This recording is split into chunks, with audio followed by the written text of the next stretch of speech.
And joining us now is former sub-postmistress Jo Hamilton and the writer of the ITV drama, Gwyneth Hughes. Thank you so much for you both to be here today. I know you're heading straight off to the inquiry off the back of this, Jo. Yep. It's obviously taken over your life for so many years, and now you, of course, Gwyn, you're there backing and supporting everybody. Alan was extraordinary yesterday. You were both there. How did you feel the inquiry played out yesterday? Well, Alan blossomed yesterday. I felt he got to say all the stuff because he was in court, and you're obviously constrained by the court. But yesterday he got a chance to actually come out of himself because it wasn't the courtroom. Like the last time he spoke, it was in the High Court. But yesterday was fabulous, and there was Alan's lovely sense of humour and everything else in it. He kept trying to take over, didn't he? Yeah. He kept saying to the Casey, no, don't ask me that, ask me about this instead.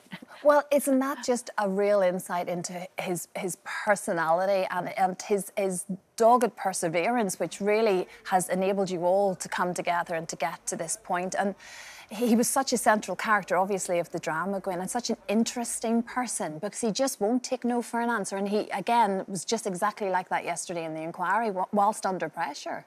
Yeah, you just knock him down, he bounces back. I mean, and it's hard to spot when you're seeing him being interviewed about, really serious stuff. But he's the funnest man alive. He's got a bone-dry sense of humour. Yeah. And he's just really determined, and he just won't take it. You know, I'm not going to take it anymore. Yeah. We'll stand up to them for as long as it takes. And it's taken, well, best part of a quarter of a century, and he's not stopping. Well, he certainly didn't hold back any punches at all yesterday. We saw a little bit just there. I mean, he said the Post Office has been an atrocious organisation. It is beyond saving at this point. It did make me rather chuckle when he spoke of Nick Reid, the current CEO of the Post Office, when he said he should have brought his chequebook yesterday and just sorted it out there and then. Yeah. And there's a truth in that because, like you say, it's gone on too long, Jo. Yeah. How much longer are you expected to wait? I know. That is the travesty of all of it. You know, like it took me 3 years to put my claim in and actually get the last of the money. And if everyone's got to wait 3 more years or 2 more years, it's just nonsense. They should apply a bit of common sense, be able to sit down around a table and just pay everybody. You know, provided their claim's not ridiculous, just pay people. You know, it's quite simple. They don't have to do... I mean, they commission forensic accountants, forensic this, forensic that, and all this money is wasted, and time, because documents, you know, it goes off to someone, and months later it comes back.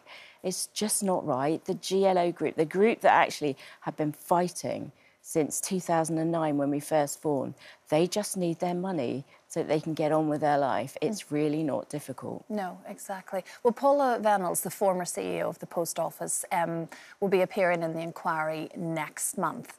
What do you want to hear from her? I just want her to tell the truth, you know? You don't want her to say, I can't remember and I can't recall. I would love to see her actually just tell the truth, because I watched her, I sat behind her at the Select Committee in 2015, and it was clear she was being very economical with the truth.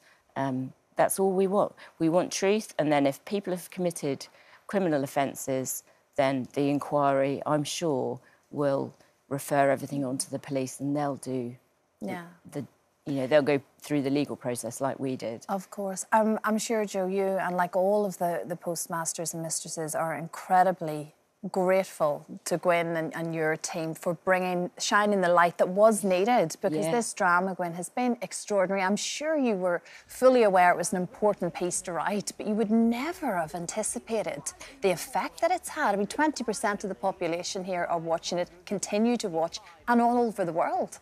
Yeah, amazingly, it's being sold all over the world, which we're just astonished by, because it's really domestic, it's really British, we are really British people, and the sense of humour is British, and the Post Office. You know, what's the Post Office?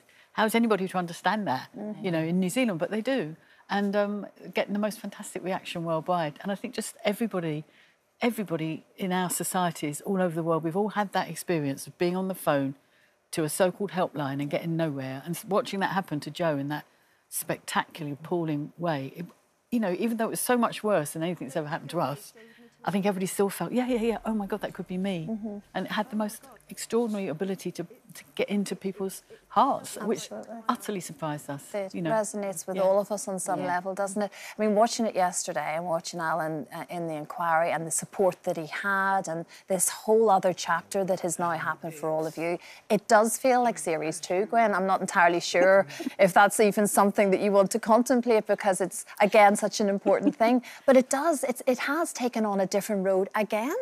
Yeah. There won't be series 2. It took us 3 years. It's like confirmation. No, it took us 3 years to get it to because it's really difficult. I mean, one of the reasons why it didn't fly before is that it's just really hard to understand. It's full of computers and yawn and accountancy. Oh God!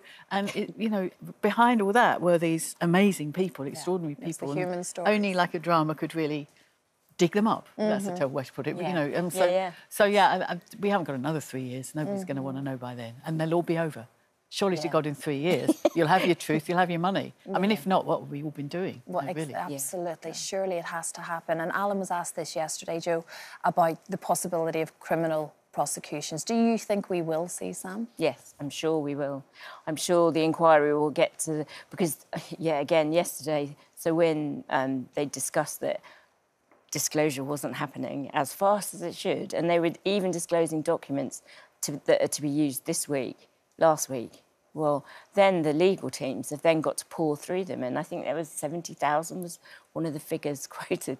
You know, I mean, this is typical post office. They never disclose anything, and that's what we've always been up against.